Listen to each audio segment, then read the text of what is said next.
Minas Gerais, no Brasil inteiro, nas colônias ultramarinas em geral, e, claro, particularmente aqui na Serra da Calçada, que é praticamente uma invisibilização dos escravizados.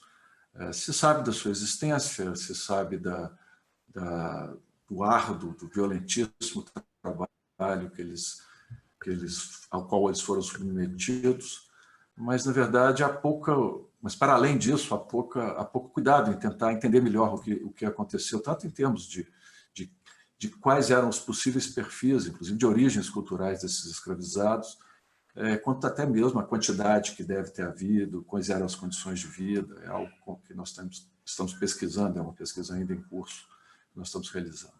Mas aqui é também uma gravura do Rugendas, na verdade 3 gravuras do Rugenda, onde ele retratou homens e mulheres escravizados de diversas etnias africanas e que me permite falar aqui agora, ou lembrar aqueles que já sabem, que os escravizados que eram trazidos para as Minas Gerais, por mais que pudesse haver de todas as etnias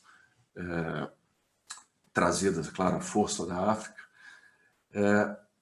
havia uma tendência de se adquirir, dos empreendimentos adquirirem escravizados oriundos de áreas da África, onde a mineração acontecia, não raro, há séculos.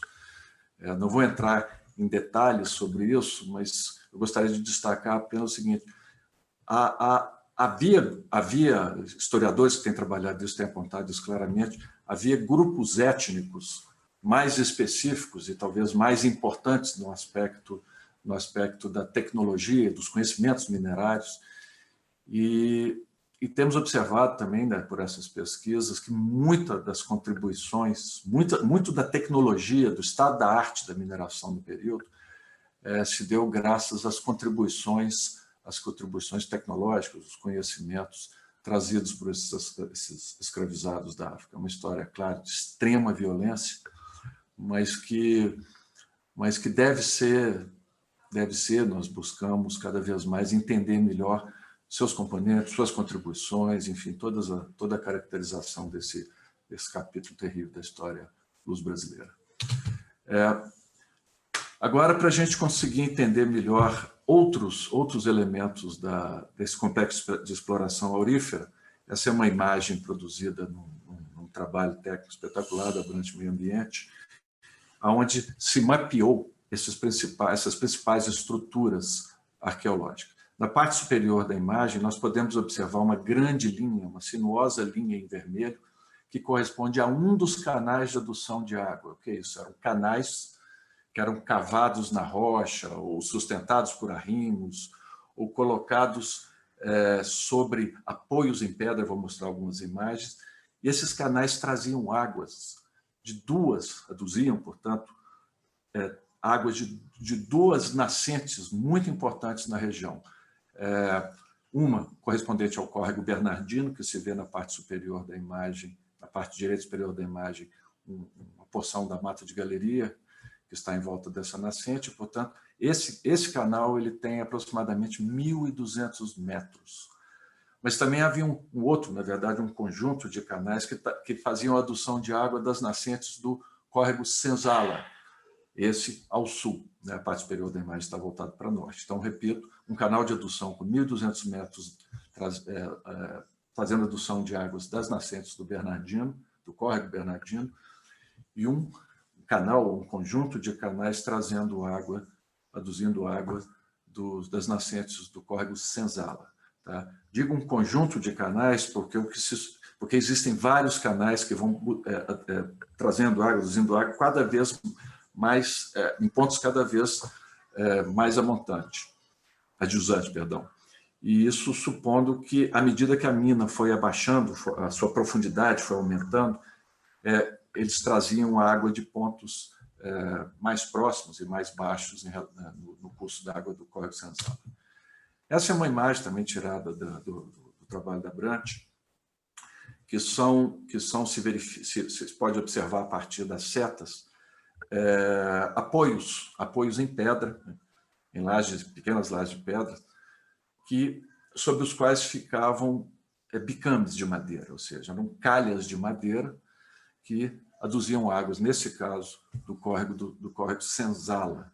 Um trabalho de engenharia espetacular, porque a água não poderia, os canais não poderiam nem ter uma inclinação muito pequena, porque a água não correria, e também não poderiam ter uma inclinação muito grande, porque a própria pressão da água, especialmente no período chuvoso, poderia destruir os canais.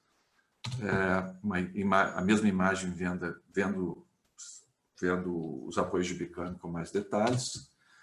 Aqui já uma imagem nossa de um dos muitos arrimos do canal de adução de águas do Bernardino, portanto, esse é o norte. Hoje é possível nós inferirmos os caminhos, o trajeto que era percorrido por esses canais com relativa facilidade. Apenas alguns trechos nos causam dúvidas maiores. Interessante observar o seguinte: já falei que umedecer a rocha amolecia e facilitava o seu desmonte utilizando aquelas ferramentas que eu apresentei, entre outras, possivelmente.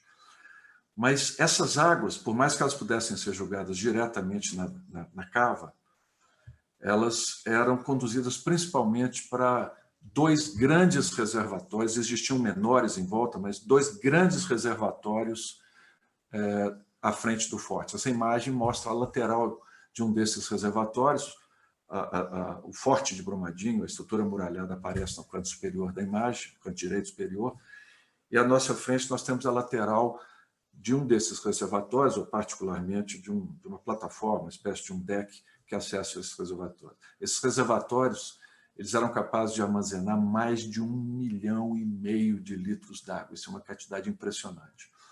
E, naturalmente, as águas eram jogadas ali quase permanentemente. Nós sabemos que a vazão dessas nascentes não é muito grande, mas o que acontece? A utilização desses reservatórios permitia que, por mais que a vazão da água aduzida desses ribeirões não fosse grande, ao ser acumuladas, essas águas ao serem acumuladas dentro desses reservatórios, elas permitiam que se conduzisse a água para dentro da mina, para dentro da cava, da forma que se quisesse, com a vazão que se quisesse, mais, menos água para o ponto que quisesse. E aí sim conseguia-se trabalhar de maneira mais controlada e gerar, portanto, esse umedecimento, esse aumento, esse facilitar o desmonte no ponto que quisesse.